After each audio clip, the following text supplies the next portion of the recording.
Good morning. We're going to run through a cyber society lesson today from NICERC's curricula content called Artificial Intelligence, AI in the Home.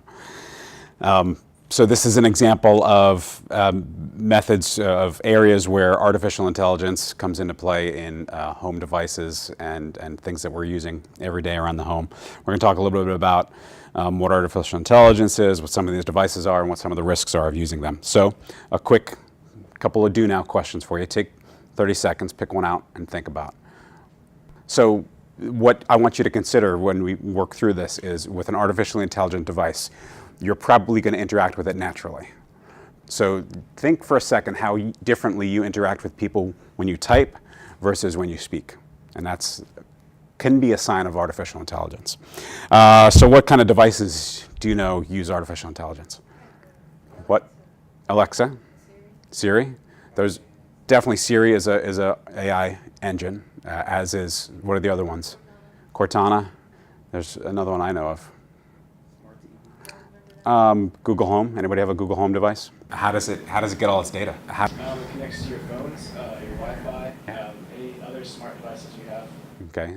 So anyone who's listening to a data stream that's coming into your house obviously has some ability to hear or pick up on what it is you're doing, as well as your account information.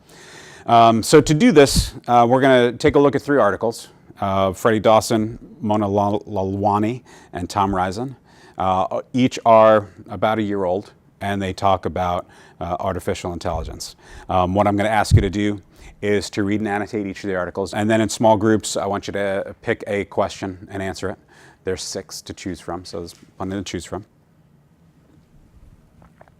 5, 4, 3, 2, 1. Here we go. All right. So I'm going to go back, before we talk about an article, I'm going to go back to the first slide and ask you one more time, what does artificial intelligence mean to you, now that you've read through some of this content? Artificial intelligence is learning. So it's evolving also. So the true artificially intelligent machine is not just doing, it's also taking in content and learning. What other devices are there that are artificially intelligent? Cars. So you've heard about driverless cars. What are your thoughts?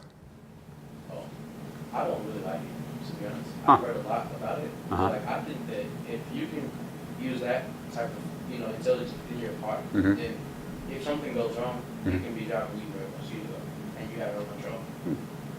Okay. I hadn't thought of the car taking over. I want one. I can't wait. Parallel parks, man, I'm fine. I can only imagine like people's cars going crazy, and then when they park, they have a whole bunch of charges. That's the question. Who's liable in the event of an accident, right? If the human in the car isn't physically driving it, who are you going to sue if you're a pedestrian that gets hit? Google? Somebody takes hacks the car and uses this as a form against terrorism. Yeah. Then the person who's in the car. And I'm sure, she mentioned manual override. I'm sure there's going to be some form of emergency access if you need it. So we'll start at the top. Freddie Dawson, my favorite article, by the way, of the 3. The House That Learns, Bringing Artificial Intelligence into the Home.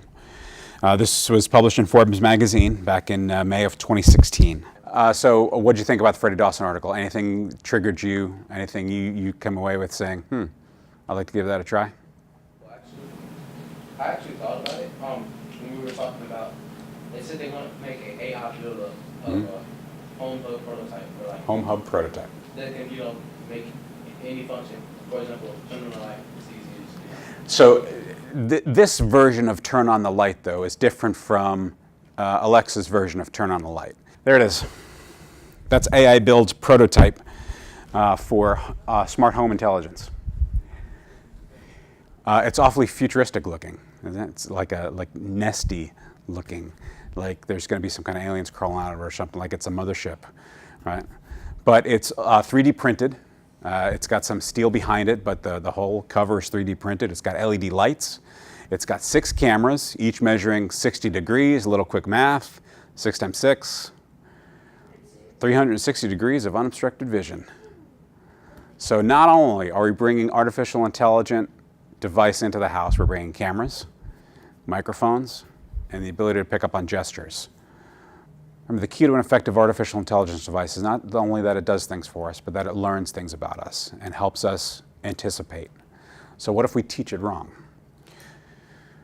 Can robots sense pain? They're working on that. They want to have a robot that can sense pain, so that way I can put it into a situation before me, and it can determine if it's hazardous or not. What if the source of the pain for a robot is another human? You take care of the source of the pain? Do you eliminate the source of the pain? Do you see where this is headed? That's a curious question. So there's 3 questions. Here's the first 3. The next 3 questions. So 6 quick questions. Just take a couple minutes, process one of them. I'll leave these up for 30 more seconds so you can read through them, and then I'll put the first 3 up. I think there's more content for you guys in the first 3 based on the conversations we've had, but I'll give you a second to read through these one more time. And that's all becoming machine learning, artificially intelligent devices. I mean, it's all tied into the same conversation. Internet of Things, if you've heard of that too.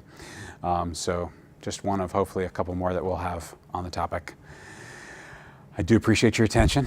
I appreciate your interaction, your conversation. If you have any other questions, I'm happy to answer them. But we're going to be back all semester. All right. So we're thrilled to have you guys here. Thanks.